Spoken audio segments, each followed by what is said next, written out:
सांगलीकरांची क्रीडा नगरी पुन्हा एकदा गौरवान्वित झाली आहे।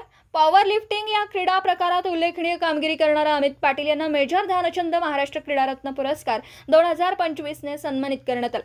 हा पुरस्कार सोहळा नुकताच कोल्हापूरमध्ये पार पडला। Hockey legend Padma Bhushan major Dhyan Chand क्रीडा पुरस्कार समिती आणि कालीरावण फाउंडेशन इंडिया यांच्या संयुक्त विद्यमाने हा पुरस्कार देण्यात आला।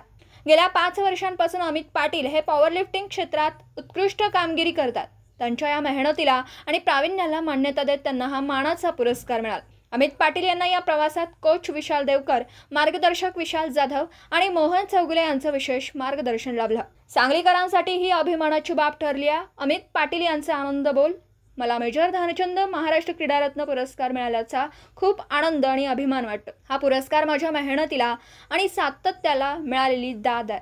माझ्या मार्गदर्शकांचे, कोचचे, कुटुंबाचे आणि मित्रांचे आभार मानतो। पॉवर लिफ्टिंग या खेळात अजून चांगली कामगिरी करून भारताला जागतिक पातळीवर गौरव मिळवून देण्याचा माझा प्रयत्न असेल। तरुणांना माझा संदेश, सातत्य, मेहनत आणि शिस्त या गोष्टी कोणत्याही क्षेत्रात यश मिळवून देतात। नमस्कार, मी अमित नागेश पाटील, राहणार सांगली।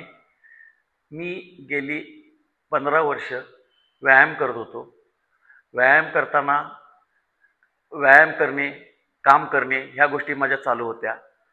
साधारण करोना काळामध्ये गेली 5-7 वर्षापूर्वी मी पॉवर लिफ्टिंग ह्या क्षेत्रामध्ये पाऊल टाकले। त्यानंतर पॉवर लिफ्टिंगमध्ये पहिले मुंबईमध्ये माझी स्टेट लेवलची स्पर्धा झाली। त्यामध्ये पहिलं मला मेडल मिळालं। त्यामध्ये मी एवढा खुश झालो की मी वयाच्या 40 नंतर मी मेडल मिळवू शकतो। ह्या समाधानानंतर मी त्याच्यामध्ये व्यायाम म्हणजे स्पर्धेमध्ये उतरत राहिलो। त्यामधून माझ्या 2 नॅशनल स्टेट लेवलची 10 पदक आहेत। इंटरनॅशनल लेवल आशिया गोव्यामध्ये झाली। त्यामध्ये मला 2 मेडल मिळाली, गोल्ड मेडल।